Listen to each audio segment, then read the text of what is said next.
जी, हमारा आज का टॉपिक है electric flux through a surface enclosing A charge. हमें ऐसी सरफेस कंसीडर करनी है, यहाँ पर ऐसी सरफेस में से इलेक्ट्रिक फ्लक्स को फाइंड आउट करना है जो किसी चार्ज को एनक्लोज कर रही है, मतलब उसके सेंटर में कोई चार्ज प्लस क्यू मौजूद है। तो अब हम जो सरफेस है वो कंसीडर कर लेते हैं अपनी तरफ से कि हमारे पास कोई स्फीयर है। We consider the sphere as a closed surface here।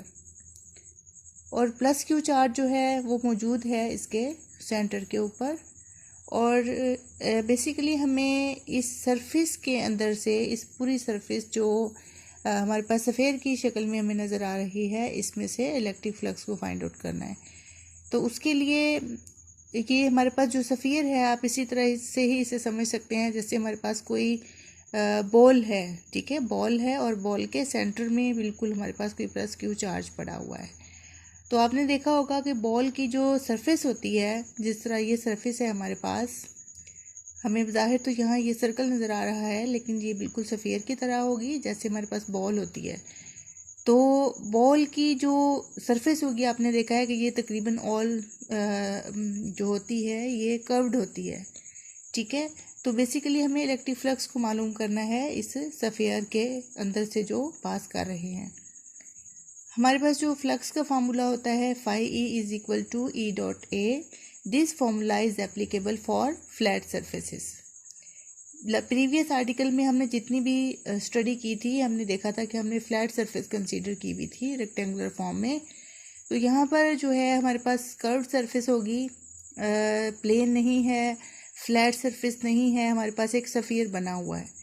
तो इस सफ़ियर में से हमें बेसिकली इलेक्ट्रिक फ्लक्स में फाइंड आउट करने हैं। तो उसके लिए हम क्या करेंगे कि इस सारे सरफेस एरिया को, जो कि सफ़ियर का सरफेस एरिया होगा, उसको हम छोटे छोटे स्मॉल पैचेस में डिवाइड कर लेंगे। तो अब हर छोटा पैच, सपोज हमारे पास n नंबर ऑफ पैचेस हैं, यहाँ पे एक छोटा सा पैच हमने शो किया हुआ है।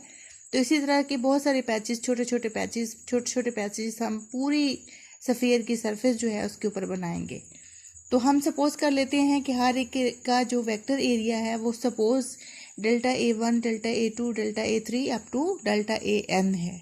मतलब n पार्ट्स में या n पीसेस में या पैचेस में हमने उसे डिवाइड किया, और हर एक का जो एरिया है वो delta A1, delta A2, delta A3 up to so on delta AN है। और इलेक्ट्रिक इंटेंसिटीज जो हैं at the centre of this patches, suppose हर पैच के अंदर जो इलेक्ट्रिक फील्ड इंटेंसिटी है वो होगी according to the vector area. A1 पे है E1, A2 पे होगी, डेल्टा A2 पे होगी E2। इसी तरीके से जो डेल्टा A3 या डेल्टा AN है, EN तक जो है हमारे पास इलेक्ट्रिक इंटेंसिटीज होंगी eight the centre of this patches. तो हमें बेसिकली हमें इलेक्ट्रिक फ्लक्स फाइंड करना पड़ेगा।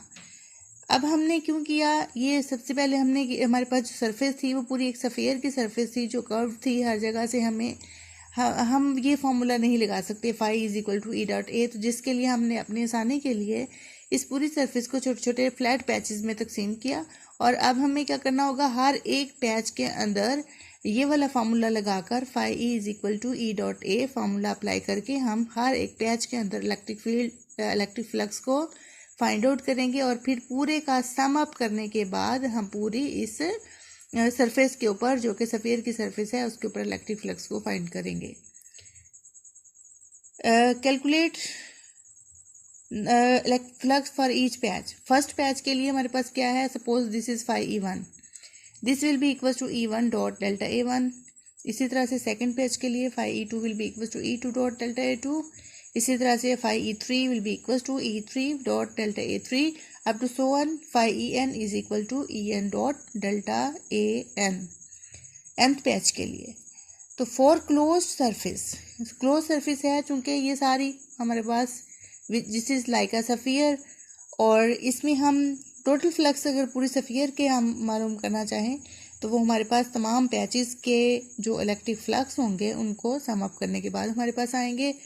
तो उस हिसाब से ये बन जाएगा हमारे पास phi E1 plus phi E2 plus phi E3 plus phi up to so on phi EN which is equal to phi E which is the total flux through this close surface.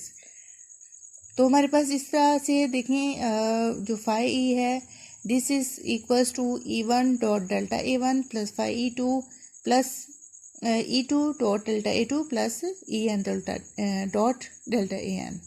तो ये हमारे पास आ जाएंगे total flux through this close surface.